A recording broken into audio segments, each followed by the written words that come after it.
प्रभू येशू ख्रिस्ताच्या मधुर नावात आपणास सलाम. उपासना कार्यक्रमामध्ये आपले हार्दिक स्वागत. प्रियांनो, मागील काही भागांमध्ये आपण पाहत होतो की परमेश्वर इस्रायल लोकांना अर्पणाविषयी निर्देश देत होता आणि त्यानंतर त्याने त्यांच्या नियमांबद्दलही सांगितले होते. आज आपण याजकांचे समर्पण याविषयी अभ्यास करणार आहोत. निवास मंडपामध्ये याजकांकडे फार मोठी जबाबदारी होती.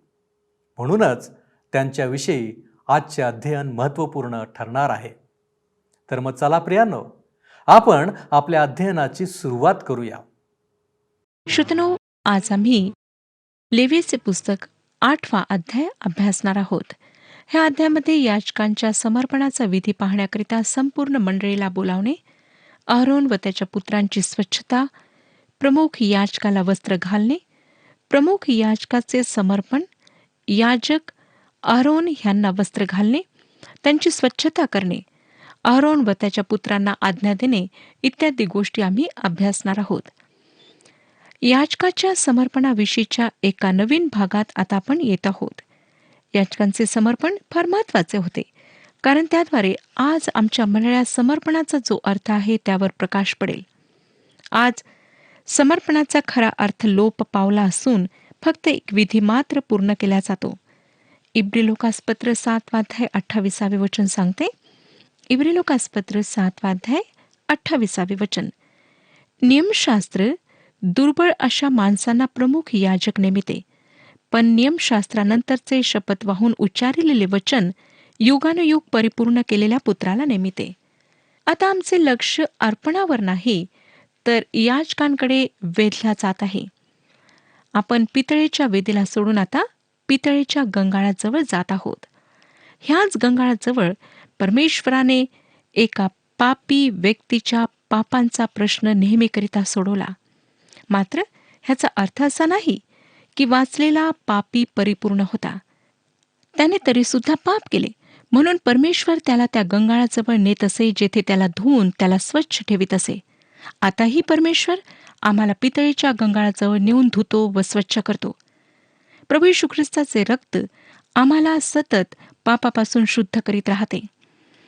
इस्रायलांमध्ये याजक होते व हे त्यांच्यासाठी लिहिण्यात आले. खरे पाहता लेवीचे पुस्तक लेवी लोकांसाठी लिहिण्यात आले. परमेश्वराची मूळ योजना होती की संपूर्ण इस्रायल राष्ट्राला याजक बनवावे. निर्गमचे पुस्तक 19वा अध्याय आणि 6वं वचन सांगतं. निर्गमचे पुस्तक 19वा अध्याय आणि 6वे वचन. पण तुम्ही मला याजक राज्य, पवित्र राष्ट्र व्हाल, हेच शब्द तू इस्रायल लोकांना सांग. सोन्याच्या वास्त्रासंबंधाने त्यांनी जे पाप केले त्यामुळे परमेश्वराची ही योजना पूर्ण झाली नाही. त्यात बाधा आली व फक्त एकाच वंशाला, अर्थात लेवी वंशाला ह्यासाठी नेमण्यात आले. या वंशातून फक्त एकाला प्रमुख याजक म्हणून निवडण्यात आले व तो म्हणजे अहरोन. आज मंडळी याजक राज्य आहे व ख्रिस्त प्रमुख याजक आहे.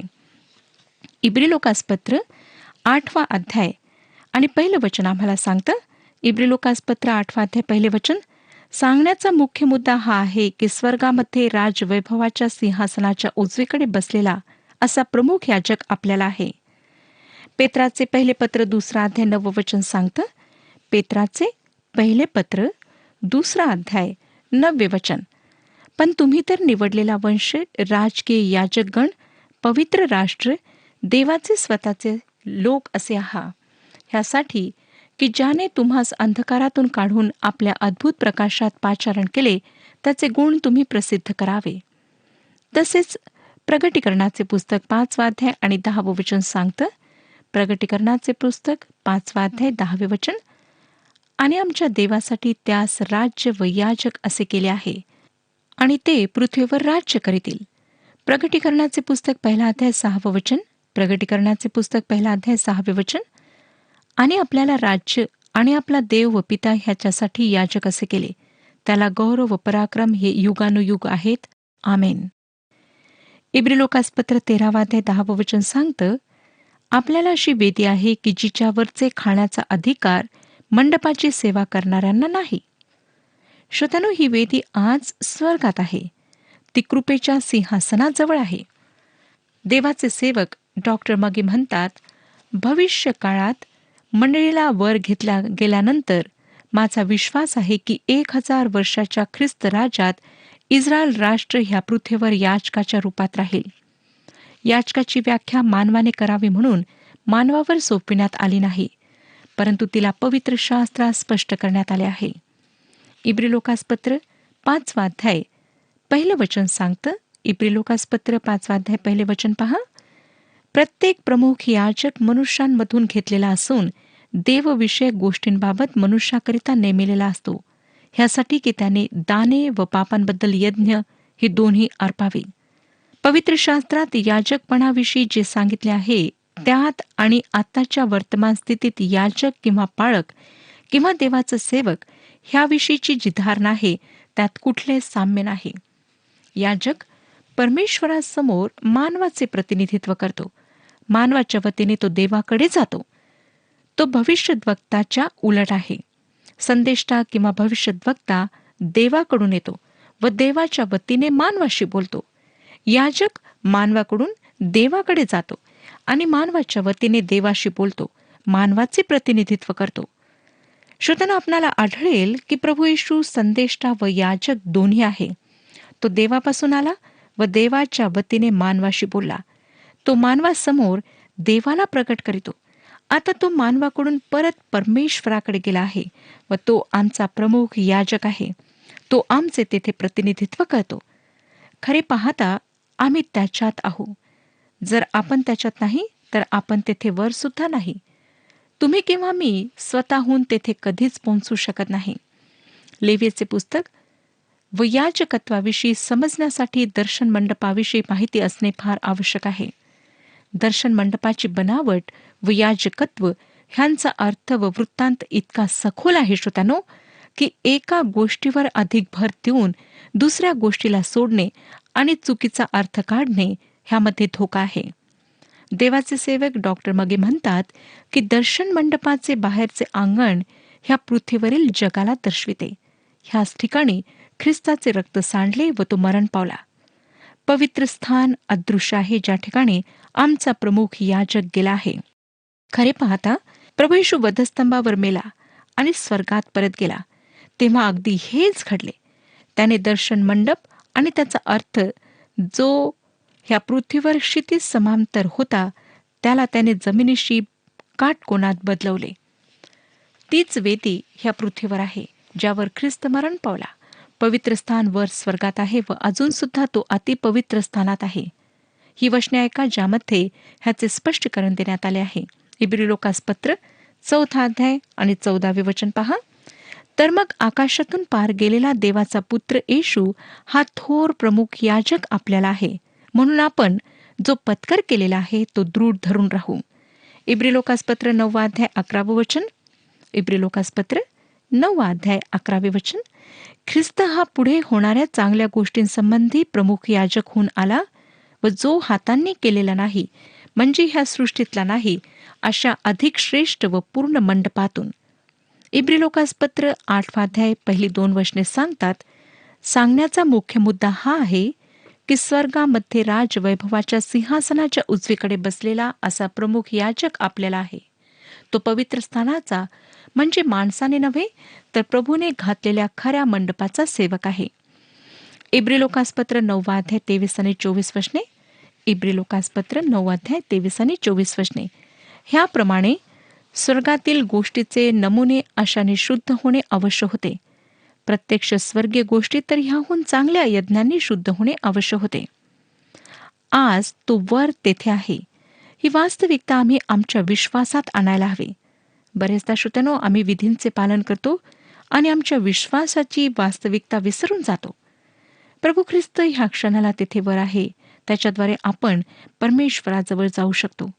आम्हाला सांगण्यात आले आहे की आम्ही धैर्याने त्याच्या समोर जावे. तो आमच्यासाठी परमेश्वरासमोर आहे. ह्या पृथ्वीवर आम्ही एकटे नाही. ख्रिस्ताद्वारे परमेश्वर आमच्यासाठी नेहमी तयार असतो. आज दर्शन मंडप जमिनीशी काटकोनात आहे व अतिपवित्र स्थान स्वर्गात आहे. या अध्याय श्रोत्यानो 12 वेळा परमेश्वराने मोशेला आज्ञा केली हे सांगण्यात आले आहे. शेवटला आक्षेप शेवटच्या वचनात अर्थात 8व्या अध्यायाच्या 36व्या वचनामध्ये आहे, जेथे म्हटलेले आहे, मोशेच्या द्वारे परमेश्वराने ज्या गोष्टींविषयी आज्ञा केली होती त्या सर्व आरोन व त्याचे मुलगे ह्यांनी केल्या. ह्या गोष्टी परमेश्वराने आज्ञा दिल्या होत्या. काय आपण परमेश्वराच्या पवित्र आत्म्याने प्रेरित केलेल्या वचनावर विश्वास ठेवता? जर ठेवता तर आपण हे सुद्धा मानाल की हे सर्व परमेश्वराच्या आज्ञेने करण्यात आले. आता आपण 8व्या अध्यायाची पहिली 3 वचने वाचूया. परमेश्वर मोशेला म्हणाला, तू आरोन व त्याच्याबरोबर त्याचे मुलगे ह्यांना आणि त्यांची वस्त्रे, अभिषेकाचे तेल, पापार्पणाचा गोऱ्हा, 2 मेंढे आणि बेखमीर भाकरीची टोपली ही घेऊन दर्शन मंडपाच्या दारापाशी सर्व मंडळीला एकत्र कर.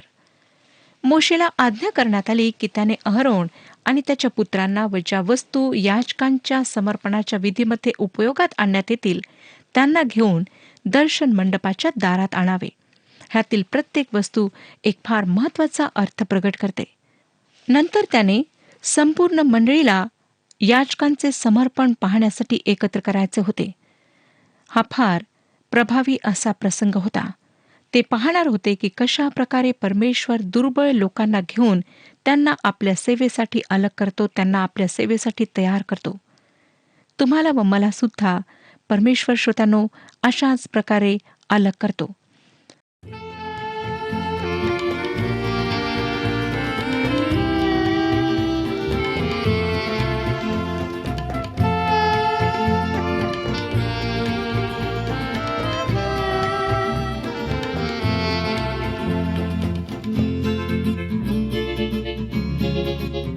ख्रिस्त माझा तारणारा, मला वाटे प्रिय फार.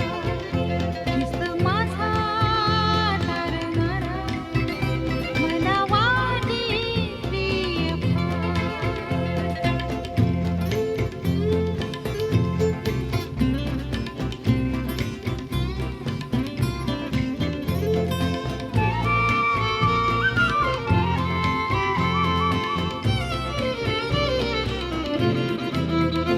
ज्याच्या वेळी होते दुःख, कैता दावा देतो सुख. ज्याच्या वेळी होते दुःख, कैता दावा देतो सुख.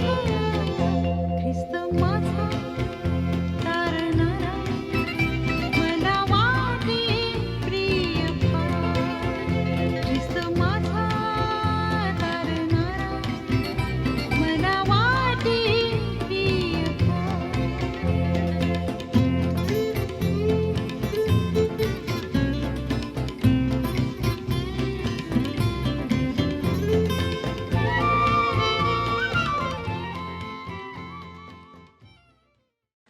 इब्रिलोकास पत्र 7वा अध्याय 28वे वचन सांगते. इब्रिलोकास पत्र 7वा अध्याय 28वे वचन, नियमशास्त्र दुर्बळ अशा माणसांना प्रमुख याजक नेमिते, पण नियमशास्त्रानंतरचे शपथ वाहून उच्चारिलेले वचन युगानुयुग परिपूर्ण केलेल्या पुत्राला नेमिते. ख्रिस्त खरोखर समर्पित होता. खरे पाहता कोणीच खरोखर समर्पित नाही. परंतु विलक्षण गोष्ट म्हणजे परमेश्वर आमच्या उणीवांसोबत आम्हाला स्वीकारतो. जर तो परिपूर्णतेची सिद्धतेची मागणी करील तर मग आम्ही सर्व बाहेर असू.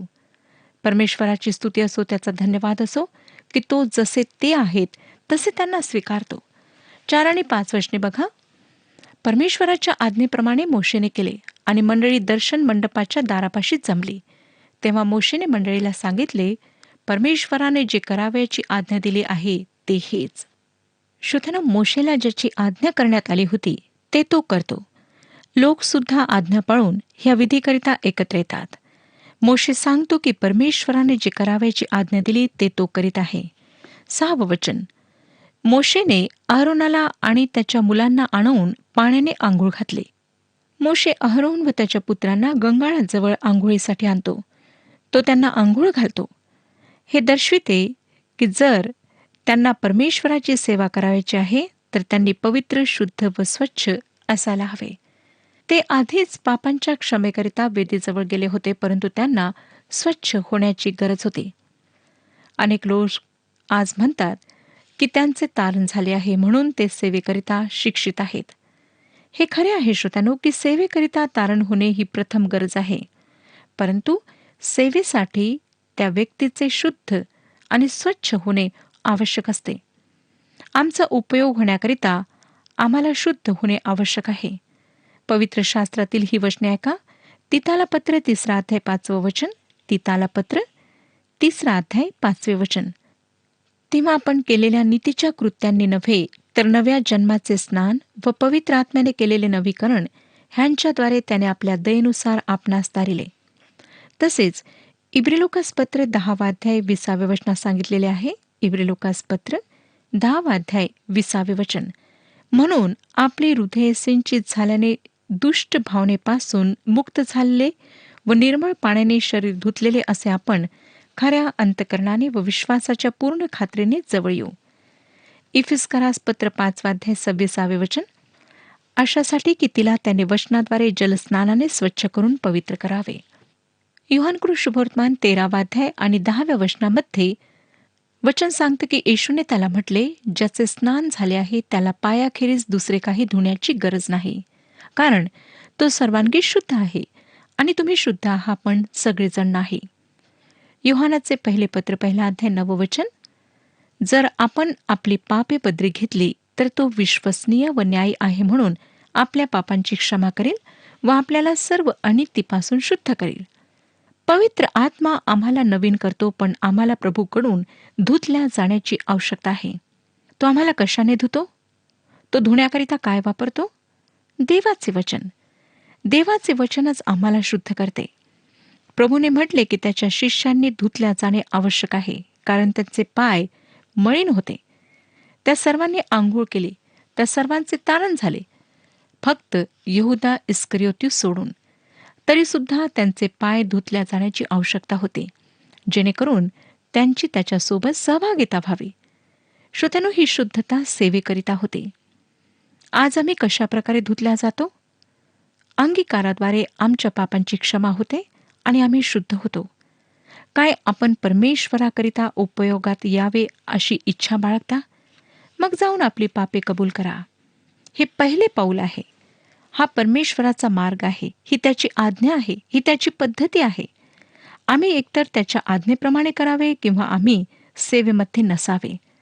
प्रत्येक कार्य करण्याची त्याची पद्धती आहे, जी आम्ही शिकली पाहिजे व त्याच्या गोष्टींचे आम्ही पालन केले पाहिजे. आता 7 वचन. मग त्याने त्याला अंगरखा घातला, कमरेला कमरबंद कसला, झगा पेहरविला, त्याच्यावर एफोद घातले आणि एफोदावर कुशलतेने विणलेली पट्टी आवळिले. प्रमुख याजकाची वस्त्रे आमच्या प्रमुख याजकाचे अलौकिक गौरव व सौंदर्य ह्याचे चित्र आहे. त्या वस्त्रातील प्रत्येक गोष्ट चिन्हात्मक होती. प्रमुख याजक 8 वस्तू घालीत असे. 4 अन्य याजकांप्रमाणेच असत, 4 मात्र वेगळे असत, ज्याद्वारे तो दुसऱ्या याजकांपासून भिन्न दिसत असे. आणि ही वस्त्रे श्रोत्यानो गौरव व सौंदर्यासाठी असत. 4 जी सर्व याजकांसाठी सामान्य असत ती येणेप्रमाणे: अंगरखा, कमरेचा कमरबंद, मुकुट. ही सर्व पांढऱ्या वस्त्राची असत. फक्त मुकुट अलग असे. पांढरे वस्त्र नीतिमत्वाविषयी सांगते. प्रत्येक विश्वासणाऱ्याला ख्रिस्ताच्या नीतिमत्वाच्या द्वारे वस्त्रे पांघरल्या गेलेली आहेत. सेवेसाठी वस्त्र घालणे फार आवश्यक आहे. तसेच कार्यकुशलता, आज्ञाधारकपणा ह्याचा कमरबंद बांधणे आवश्यक आहे. अंगरखा व कमरबंद ही 2 सर्व याजक घालीत. ही वस्त्रे निर्गमचे पुस्तक 28व्या अध्यायामध्ये सविस्तरपणे सांगितलेली आहेत. 8 वचन. मग त्याने त्याच्यावर उरपट बांधिला आणि त्याच्यात उरीम व थुम्मीम ठेविले. उरपटाविषयी सुद्धा निर्गमचे पुस्तक 28व्या अध्यायामध्ये सांगितलेले आहे. उरीम व थुम्मीम हे उरपटात ठेविलेले असत. उरीम म्हणजे प्रकाश आणि थुम्मीम म्हणजे परिपूर्णता. ह्यांचे काय कार्य असे हे मला निश्चित ठाऊक नाही. काहींचे असे मत आहे श्रोत्यानो की ते नियमशास्त्राशी संबंधित होते आणि बहुतेक करून नियम दगडांवर लिहिलेले होते. 19व्या स्तोत्रात ह्याविषयी आम्हाला माहिती मिळते. स्तोत्रसंहिता 19 अध्याय 7 वचन. परमेश्वराचे नियमशास्त्र परिपूर्ण अर्थात थुम्मेम आहे. ते मनाचे पुनरुज्जीवन करीते. परमेश्वराचा निर्बंध विश्वसनीय आहे. तो भोळ्यास समंजस करतो. स्तोत्रसंहिता 19 अध्याय 8 वचन. परमेश्वराचे विधी सरळ आहेत, ते हृदयाला आनंदित करीतात. परमेश्वराची आज्ञा चोख आहे, ती नेत्रांना प्रकाश अर्थात उरीम देते. परमेश्वराची इच्छा निश्चित करण्याशी ह्याचा संबंध आहे हे निश्चित. ह्या ठिकाणी आमच्याकरिता आत्मिक पाठ आहे. आज श्रोत्यानो, आम्हाला देवाचे वचन हवे आहे व आमच्या जीवनाकरिता देवाची इच्छा निश्चित करण्याकरिता आम्हाला मार्गदर्शन हवे आहे. 9 वचन. नंतर त्याच्या डोक्यावर मंदिल घातला आणि मंदिलाच्या पुढल्या भागी सोन्याची पट्टी म्हणजे पवित्र मुकुट लाविला. परमेश्वराने मोशेला आज्ञा केल्याप्रमाणे त्याने हे केले. निर्गमचे पुस्तक 28व्या अध्यायामध्ये सांगितलेल्या सोन्याच्या मुकुटावर मंदिल घातला. त्याच्यावर हे शब्द कोरलेले होते, परमेश्वरासाठी पवित्र. ह्या वस्त्रांद्वारे प्रमुख याजक इतर याजकांपासून अलग दिसत असे. ते आमच्या प्रमुख याजकाचे अर्थात प्रभू येशूचे गौरव व सुंदरता समोर ठेवतात, जो ह्या पृथ्वीवर आमच्याकरिता आम्हाला वाचविण्याकरिता आला आणि मारला गेला. देवाच्या उजवीकडे आम्हाला तारलेल्या स्थितीत ठेवण्याकरिता तो आज जिवंत आहे. रोमकरासपत्र 5 अध्याय 10 वचनामध्ये पॉल म्हणतो, रोमकरासपत्र 5 अध्याय 10 वचन. कारण आपण शत्रू असता देवाबरोबर त्याच्या पुत्राच्या मृत्यूद्वारे आपला समेट झाला, तर आता समेट झालेला असता त्याच्या जीवनाने आपण विशेष करून तारले जाणार आहोत. योहान शुभवर्तमान 14 अध्याय 19 वचन सांगतं, आता थोडाच वेळ आहे, मग जग मला आणखी पाहणार नाही, पण तुम्ही मला पाहाल. मी जिवंत आहे म्हणून तुम्हीही जिवंत राहाल. श्रोत्यानो, अहरोनाचे पुत्र त्याच्या बाजूला साध्या वस्त्रात असत. हे आमच्या प्रमुख याजकाचे त्याच्या पुत्रांसोबतचे चित्र आहे, ज्यांनी त्याच्या नीतिमत्वाचे वस्त्र घातलेले आहेत. इब्रिलोकासपत्र 2 अध्याय आणि 10 वचन बघा. इब्रिलोकासपत्र 2 अध्याय 10 वचन. कारण ज्याच्यासाठी सर्व काही आहे व ज्याच्याद्वारे सर्व काही आहे, त्याने पुष्कळ पुत्रांना गौरवात आणताना त्यांच्या तारणाचा जो उत्पादक त्याला दुःख सहनाच्याद्वारे परिपूर्ण करावे हे त्याला उचित होते. आम्ही हरवलेले पातकी म्हणून ख्रिस्ताकडे येतो. तो आम्हाला त्याच्या नीतिमत्वाने पांघरून घालतो. याजकाच्या प्रत्येक खांद्यावर असे दगड ठेवण्यात येत असत, ज्यावर 6 अशी 12 वंशांची नावे कोरलेली असत. उरपटावर जे 12 दगड होते त्यावर प्रत्येक 12 वंशाचे एक एक नाव लिहिलेले असे. प्रमुख याजक त्याच्या खांद्यावर व हृदयांवर इस्रायल राष्ट्राला वाहून नेत असे, अर्थात त्याच्यावर संपूर्ण राष्ट्राची जबाबदारी होती. श्रोतानो, खांदे शक्ती, बळ व हृदय प्रेमाविषयी सांगते. आता आपण 10 वचन वाचूया. मग मोशेने अभिषेकाचे तेल घेऊन निवास मंडपाला व त्यात असलेल्या सगळ्या वस्तूंना अभिषेक करून पवित्र केले. दर्शन मंडप आणि सेवेची सर्व पात्रे ह्यावर रक्त शिंपडण्यात येई. इब्रिलोकासपत्र 9 अध्याय 21 वचन सांगतं, आणि तसेच त्याने मंडप व सेवेची सर्व पात्रे ह्यावरही रक्त शिंपडले. आता ते तेलाने अभिषिक्त केल्या जातात. त्यांना रक्ताद्वारे आधीच सोडून स्वच्छ करण्यात आले आहे. आता त्यांना तेलाने, जो पवित्र आत्म्याला दर्शवितो, त्याद्वारे अभिषिक्त करण्यात येते. आता पवित्र आत्मा उपासनेत आणि दर्शन मंडपाच्या सेवेत कार्य करण्यास फिरण्यास स्वतंत्र आहे. योहान शुभवर्तमान 4 अध्याय आणि 24 वचन सांगतं, देव आत्मा आहे आणि त्याच्या उपासकांनी त्याची उपासना आत्म्याने व खरेपणाने केली पाहिजे. 11 आणि 12 वचने बघा. त्यातील काही तेल घेऊन त्याने वेदीवर 7 वेळा शिंपडिले आणि वेदी, तिची सर्व उपकरणे, गंगाळ व त्याची बैठक ह्यास पवित्र करण्यासाठी अभिषेक केला. त्याने अभिषेकाचे काही तेल अहरोनाच्या डोक्यावर ओतून त्याला पवित्र करण्यासाठी अभिषेक केला. तेल शिंपडण्याची क्रिया पवित्रीकरणाविषयी सांगते. देवाच्या सेवेसाठी त्यांना अलग करून सर्व काही उपयोगात आणण्यासाठी तयार करण्यात आले होते. अहरोन पूर्णपणे तेलाने माखलेला होता. अहरोनावर तेल शिंपडण्यात आले नाही, परंतु ते त्याच्यावर ओतण्यात आले. स्तोत्रसंहिता 133 अध्याय आणि 2 वचन सांगतं, ते मस्तकावर ओतलेल्या अहरोनाच्या दाढीवर उतरलेल्या त्याच्या वस्त्राच्या काठापर्यंत ओघळलेल्या बहुमोल तेलासारखे आहे.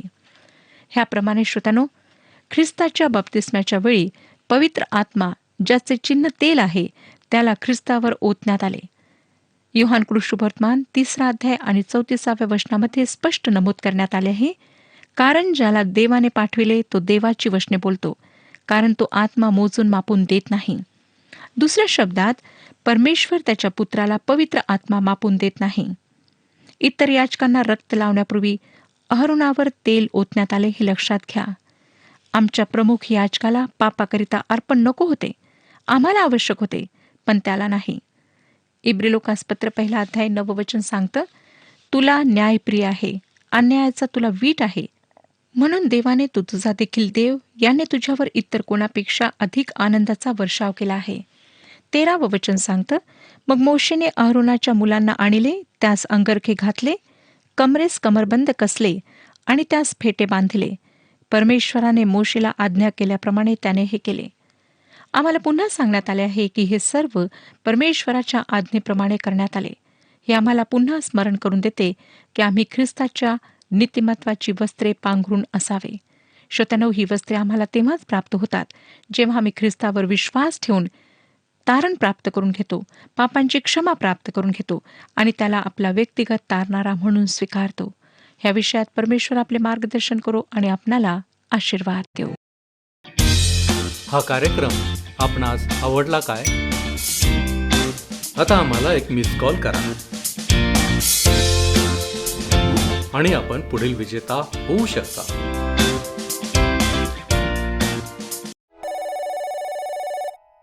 प्रियांनो, आपल्या लक्षात आलेच असेल की निवास मंडपाची सेवा करणारे हे लेवी वंशाचे होते. यामध्ये याजकांना परमेश्वराने महत्त्वपूर्ण कामगिरी सोपवलेली होती. म्हणूनच परमेश्वराची सेवा करण्यासाठी याजकाने पवित्र व शुद्ध असण्याची आवश्यकता होती. आज आपण पुन्हा एकदा याजकाच्या वस्त्राविषयी पाहिलेले आहे. येथे महत्त्वाचा मुद्दा असा आहे की येशू ख्रिस्त आमचा प्रमुख याजक आहे, जो आमच्यासाठी मध्यस्थ आहे. ख्रिस्ताचे याजकत्व स्वीकारावे अशी आपली इच्छा आहे काय? आपण आत्मपरीक्षण करू. आपण प्रार्थना करूया. पवित्र पवित्र पवित्र आमच्यावरती दया आणि कृपा करणाऱ्या आमच्या महान प्रेमळ परमेश्वरा, धन्यवाद देतो, तुझी स्तुती करतो, तुला गौरव देतो यासाठी की प्रभूजी, तुझा एकुलता एक पुत्र प्रभू येशू ख्रिस्त तू आम्हासाठी दिलास. आणि आजच्या अध्ययनाच्या द्वारे आज आम्हाला पुन्हा एकदा समजलेलं आहे, आम्ही हे जाणून घेतलेलं आहे की प्रभू येशू ख्रिस्त आमच्यासाठी प्रमुख याजकाचं कार्य करणारा प्रभू आहे. होय प्रभूजी, आज तू आमच्यासमोर याजकांबद्दल सांगितलेलं आहेस आणि आमच्या प्रेमळ प्रभू येशू ख्रिस्ताने देखील काय केलं हे तू आम्हाला शिकवलेलं आहेस. आणि म्हणूनच प्रभूजी, आज आम्ही या सगळ्या गोष्टी आमच्या अंतःकरणामध्ये साठवून ठेवण्याचा प्रयत्न करतो. प्रभूजी, तुझ्या इच्छेनुसार वागण्यासाठी तू आम्हाला सहाय्य कर. आमचं सर्व अशक्तपण दूर कर. आमचं जीवन हे तुझ्या गौरवासाठी असू दे. तू आम्हाला सहाय्य कर. येशू ख्रिस्त आमचा प्रभू याच्या द्वारे मागतो म्हणून तू ऐक. आमेन. तुम्हाला पूर्णता लाभो, समाधान मिळो आणि येशू ख्रिस्ताची कृपा तुम्हा सर्वांबरोबर असो.